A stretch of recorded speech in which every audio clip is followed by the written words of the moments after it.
All right, so we're gonna take from all the stuff we learned in corporate finance about capital budgeting, we're gonna do a little bit more complex, especially on the Excel side this time. We're gonna build models that are a little more robust, so that if you're gonna work on the same model for a year and a half or something like that, you can have it wired well and just update assumptions and not have to worry about messing with the model very much, if at all. So I'm gonna do some more complex logic things to get it there, but if you have something simple like this where you're investing in this case, a factory, so all the money's going in up front, and then you're going to generate revenues, and we want to see if those revenues will offset in today's dollars the costs up front. So very traditional looking capital budgeting project. You can see this one's a little bit different than we've done before, so this is going to be spread out over a year and a half, the cost. So up front, we're going to spend $20 million. The first year, we're going to spend $50, and then in the first half of the second year, we're going to spend another $14 million to get the project up and running. So 20, then 50, then 14. I'm going to knock off 3 zeros. You'll see when we have half years, you can plug a 1.5 in here into our string for discounting purposes when we use this as the exponent. 1.5 works just fine. So there's no reason like you can't use partial years in a model like this. And there's my 84 million up front. The other part of that first assumption is that this is a 20-year project, salvage value of 10.5%, straight line depreciation. So we're going to map all that out as well. So I'm going to be just alt-tabbing back and forth and back and forth. So salvage, it says, is 10.5%, so this is an assumption down here. Okay, salvage is going to be somewhere near the bottom. I don't really care where yet. I can move stuff around later if it's not where I want it to be.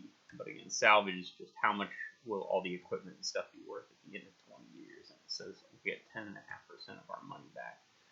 So I'm going to take that times the sum of what we invested up front. What we invested up front is in negatives though, and the salvage will be positives because we're selling stuff and getting money back in. So I'm going to go ahead and put a negative right there, just like that. Okay. And so there's our salvage, and then we'll calculate our depreciation. Again, depreciation, I like kind of put it down here a little bit, mainly because I want to have revenues and variable costs and things up here. Just from the structure I like to usually use. We won't start depreciating until we're actually in operation, so we'll start depreciating in year 2. I'm going to give a full year of depreciation in year 2. I don't like doing the half year thing. We can. And there are reasons to do that, but just it's complexity that we don't need at the moment, so I'm going to go ahead and avoid it. Again, depreciation, when you're doing straight line, you just need to know how long. So we're talking about 19 years here, 2 through 20. So we have 19 years where we're going to depreciate $84 million minus the part that we get back. And so if I just take the sum, the 84 million that we're spending minus, which in this case is a plus, because this is positive and these are negative. So I'm going to take 8.82 million out of that total, and then divide by the number of years, 19, and then usually I do it this way, where then I hit equals previous to pick up that next one, and then just fill it over. Okay. If you ever want to check, this is what, 75, 180, 75, 180 is the total there, plus the salvage is 84 million. So we're depreciating. Depreciation plus salvage should always equal initial project cost. And so we're depreciating it appropriately. That's good. I want to get through another assumption because the revenue piece is a little bit complicated, especially the growth piece. So let's do that, and then we'll stop for this first video. But you know, based on some research and stuff, that you're expecting about $8.2 million in revenue over the last 6 months of year 2. So you're going to finish the project in halfway through year 1. In year 2, you're going to start making revenue, and we think we're going to make about $8.2 million in year 2. Okay. And again, I'm kind of building this kind of fast and ugly. Don't worry about that. I'll put all the commas and things in later.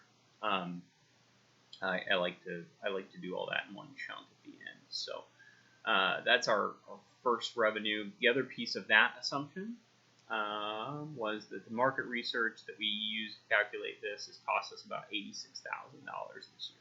If you remember from corporate finance, we talked a lot about we're not doing accounting here, we're doing cash flow modeling, and these are cash flows that are in the past. You can tell that here. It says has cost us this year, so it's in the past, and we don't include money that's in the past because those are called sunk costs. Sunk costs should not affect your decisions going forward. So that money's gone. It no longer affects whether this is a good project or not. So we're going to go ahead and ignore that. And so instead, I'm going to spend the rest of the time mapping our growth out. Growth is going to be a lot, year 2 to 3, because year 2 we're only operating half the year. So we're expecting about 120% growth in year 2, from year 2 to year 3. So I'm going to put revenue assumptions here. I'm going to shrink this down just a tiny bit more.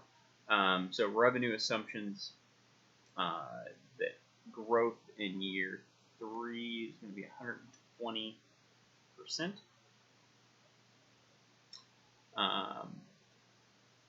Then 40%, then 20% in the next couple of years. Okay, and then it's going to drop 4% per year until it hits 4% flat rate that's going to continue. Okay, and that 4% flat rate is going to continue the rest of the way out. And so I have two things I got to deal with here. One is the drop. So it's going to drop 4% per year, and then it's going to hit a minimum growth rate of 4%. So that's what those last two numbers are. And I'm going to use all this to kind of map out a fairly complex logic statement here to do all this. That way, if you come back and you need to change your revenue assumptions, you can do it down here instead of in the model. So let's do that. So here's revenue. This is growth. And then we're going to have a drop from 20% down to 4% over a period of 5 years. 4 years. So I'm going to go up here. In general, we just have to take, for growth, right, we take the previous year times 1 plus growth. In this case, we just need to do it in a particular way. So we have to build a logic statement so it knows how to do that appropriately. So if this down here is greater than 4%, our minimum growth rate. So if we're above our minimum growth rate, which I need to lock that minimum growth rate because it's not going to change. So if that is above the minimum growth rate, then what I want to do is just take the previous year times 1 plus growth, where 1 plus growth is the number directly below it. Okay? But if that's not true, then I need to use my drop and my minimum to classify it. Okay? And so if you think about it, when you drag that over to the next one, this is going to be greater than this, and so it's just going to multiply by 1 plus 40%.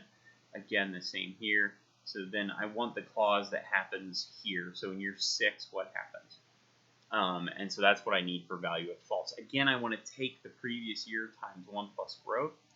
The problem is growth here is the maximum of either 4%, our minimum value of growth, or it is 20% minus the number of years since year 5, or 20% minus 4 times the number of years since year 5 that we've gone past, is the way I think of it. And so this, we can use this string that we usually use to discount things. We can use it in this way as well, where I say, okay, I either want 4% because that's our minimum growth rate, or I want 20% minus the drop, that 4% drop. Oh, I should lock both of those. Okay, 20% minus that drop times the number of years past year 5 we go. So in year 6, we want it to be 1 drop. So we want it to drop by 4% to 16. In year 7, we want it to drop by 2 drops. So I'm going to multiply by the year I'm in minus 5. I'll need parentheses there. And then we'll need parentheses, parentheses, parentheses, right? Yeah, that looks correct. Okay, so we'll do that. And then drag it over. Something's not working. What did I break?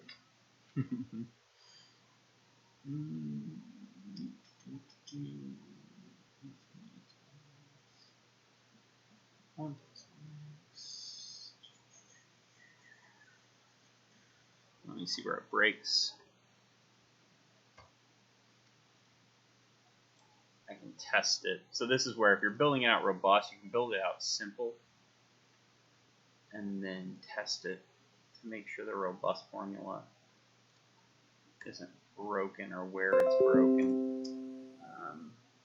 Because I'm not entirely sure right now, and I don't want to go through it one by one. So it's minus 0.04.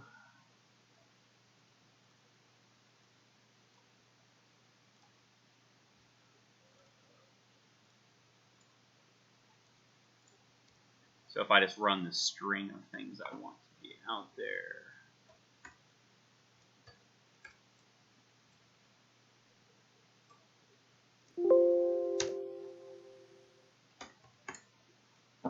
where does it break?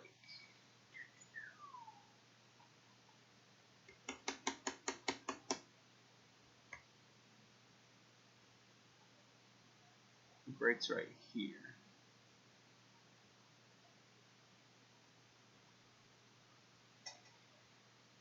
If U28 is greater than that, which it's not, D3 times 1 is max of K28, which is still 4%, or H28, which is 20%, minus J28 times. Oh, I see where the problem is. Okay.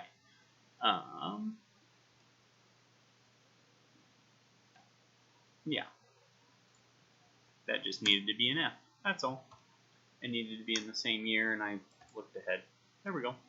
Everything's happy. Cool. All right.